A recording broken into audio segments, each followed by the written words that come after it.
templates from the nav bar. And to copy any of these preview templates into your system, you're going to click on this icon here, New Templates. That's going to open up this new template window, and you can see this option to copy from. If you click on this drop-down, all of these Proctor plans are going to be here that you can copy from. And if you, like I said earlier, you can see the plans that you've already created within the system, so you can copy from those as well. We're going to copy the ISA Buyer Appointment Plan. And we are going to need to name that, so we're going to do Proctor ISA Buyer Appointment Plan. You can either name it the exact same thing as the plan you're copying from, or if you use different verbiage or terminology within your office, you can call it just something that lets you know that, hey, this is my Proctor ISA Buyer Appointment Plan.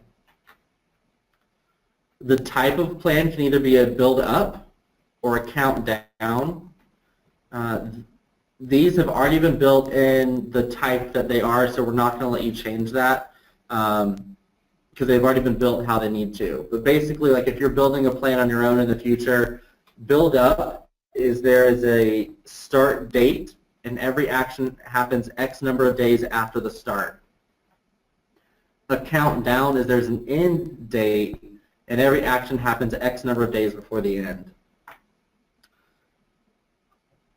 I personally never recommend the use only business days to calculate for an entire plan because you're able to choose the option for business days on the task level. Because some of your tasks you'll be able to complete on the weekend, like your appointment, you're able to show homes on the weekend, so you're not going to need to have the whole plan be business days. Just certain actions will only need to be business days. If you have an admin that only works Monday through Thursday or Monday through Friday, you can choose the only business days to calculate. And that's something you can apply later on as well. The triggers, you can have automatic triggers that trigger based off of the lead type, whether it's a buyer or a seller.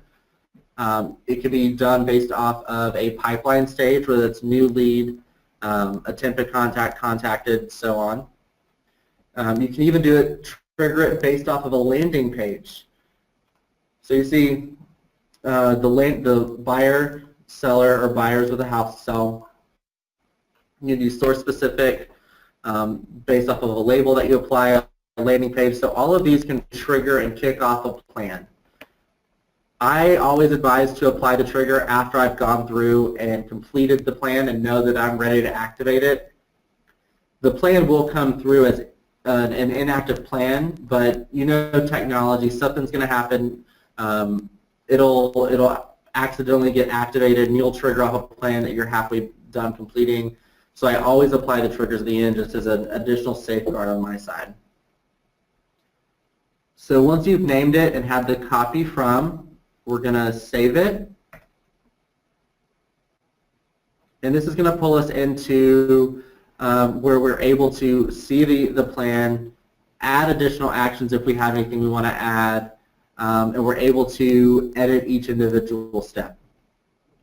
So if we're looking at the buyer appointment, you can click Edit, and you see that you can change who that action is assigned to, whether that's going to be the user that starts the plan, the buyer's agent, the partner, the listing agent, or any specific agent or individual on your site that has the plan's permission turned on.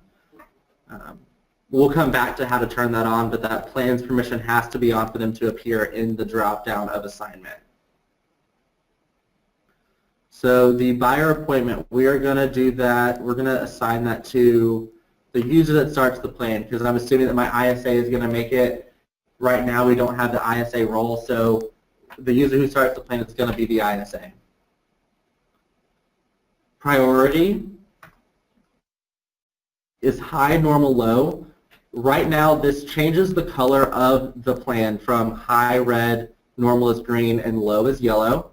The framework is built for these to eventually alert you differently. Maybe you get double alerts on a high priority, or a low alert just sends you an email.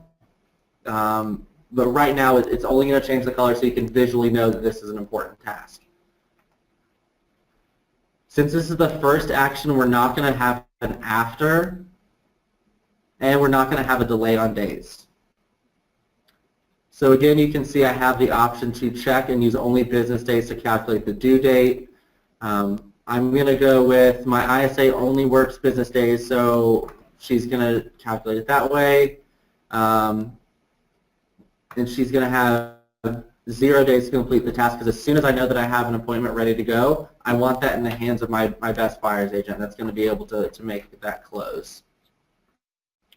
If you have any paperwork that your particular brokerage uses for appointments, you can attach that, and it will send it to your ISA or send it to whoever's assigned. That way they can have that paperwork and do whatever that specific paperwork has them doing. And I can hit next. So I have an option. When I complete this task, I can remove a label. I can add a label, which a label, as you know, could trigger a second plan or trigger a drip campaign. You can change the pipeline if you would like to change the pipeline. We're going to go appointment set. You can choose to be notified as the, say Megan agent is going to be the broker of the site. We can alert her that an appointment has been set. So that way, as a site owner, if your ISA and agents are doing all this and you want to know when they've set that action, so you know that plan has been triggered for a particular lead, the buyer appointment's been set, you can follow up accordingly. So all of these actions are going to be internal actions. So you can see the removing label, add label, the email, the CC, and the send text. All of that is to lead to buyer's agents, listing agents, partners, or specific people within your own system.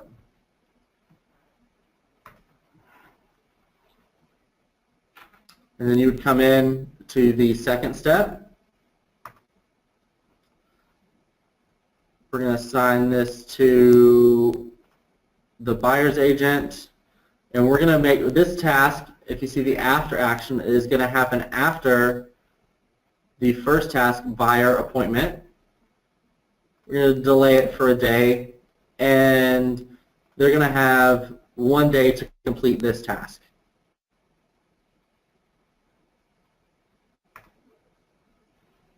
And again, you can have all of these actions occur when that task is complete.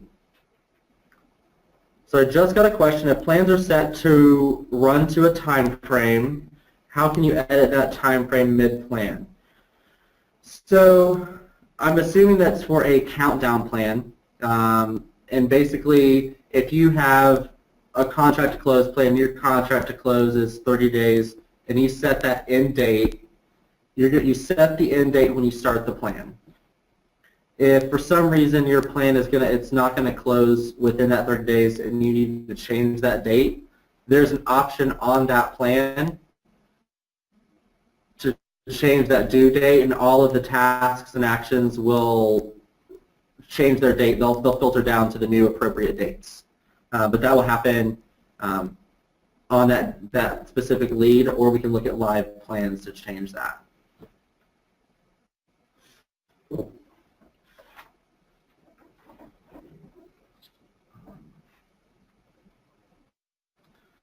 So plans will not only be able to do tasks, but they also have the ability to do emails. So there's a buyer appointment confirmation email. We can edit that. You can see you can choose to send it after certain actions have been completed. You can pull from templates in your system. You can choose to send immediately in the morning, the afternoon, or the evening. And you can have your email here, and that's going to be an automated email. From the minute that I complete the task that triggers it, this plan will go out, and I can add attachments to that as well. So there's a lot of new functionality within these plans that you have the ability to go in and play around with. That's the basic functionality. Once you're done setting up all of your triggers, your after actions, you know, who's assigned to what specific action within the system, you're going to come and you're going to activate this plan. and that becomes an active plan. Earlier we talked about not adding triggers until the end of the plan, so I've now activated this plan. I'm ready for it to go. If I click on the name of my plan, I can rename it or I can reset the triggers for this specific plan. All right. Now, there's some additional tracking that we can do within the plan's functionality. It's not Proctor specific, but I still think it's important for you guys to know about this functionality. If we click on Live Plans,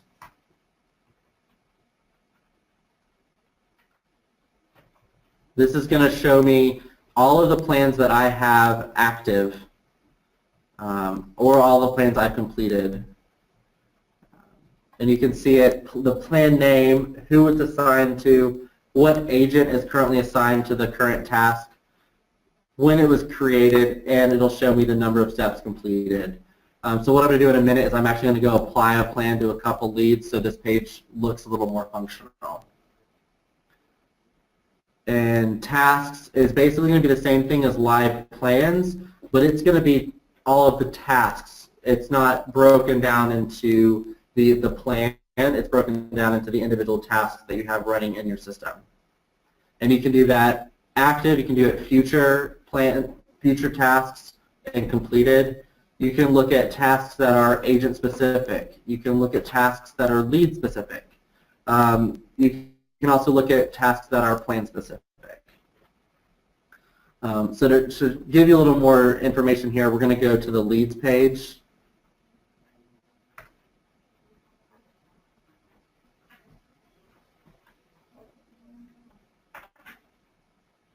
And we're going to click on Orlando Pichardo.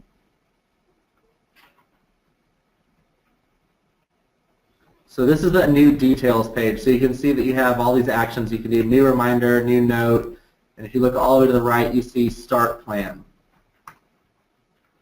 It's going to pop up, and I have the Proctor ISA buyer appointment plan. So this is where you'll see that start date. If it was a countdown, it would be an end date that you would choose here, and that's what sets all of the due dates for all of your tasks. Now, if you're doing a closing plan, you can actually attach the specific property that that person is closing on. So that's something else. You can do it to where you can track the property through the close as well.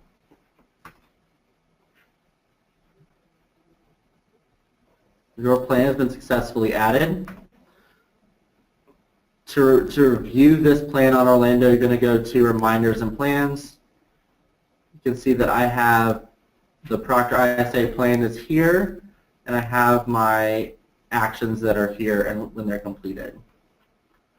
So it'll show you when it's due, and then these are future, like to be triggered actions that we have down the road.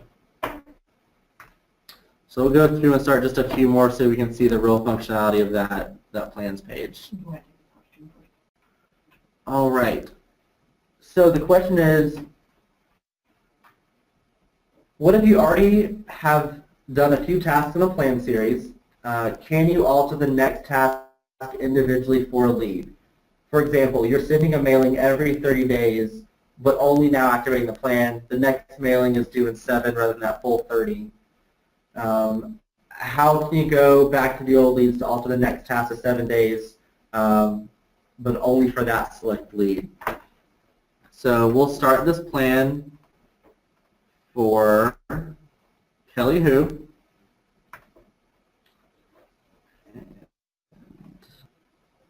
Why did that not refresh? So we'll click on Orlando. We see that he has this plan. If I click on this pencil,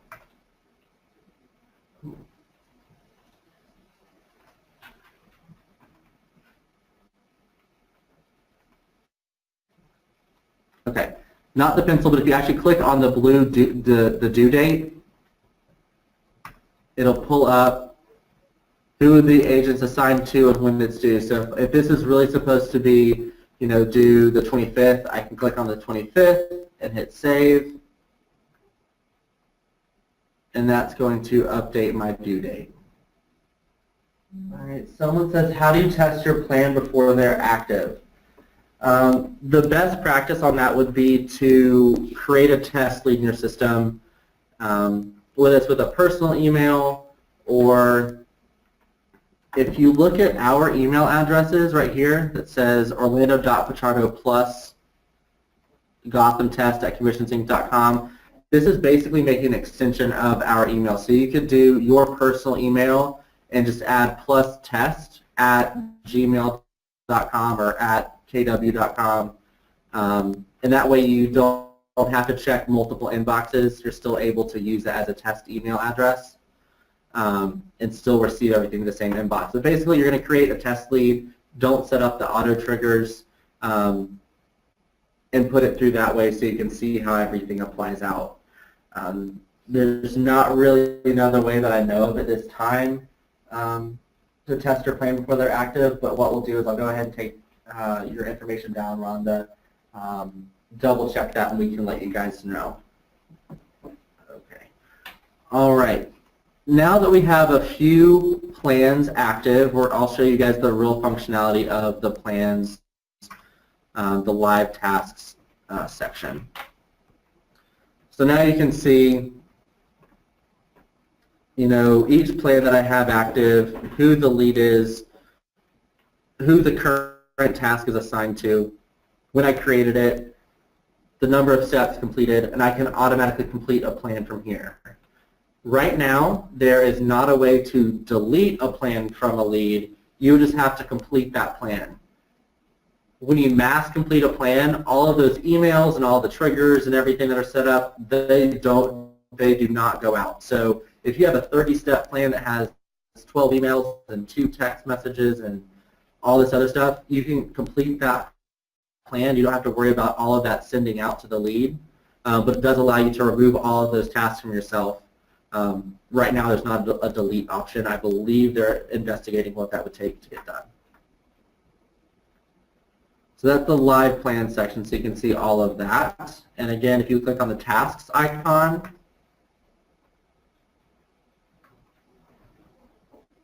you can see the due dates for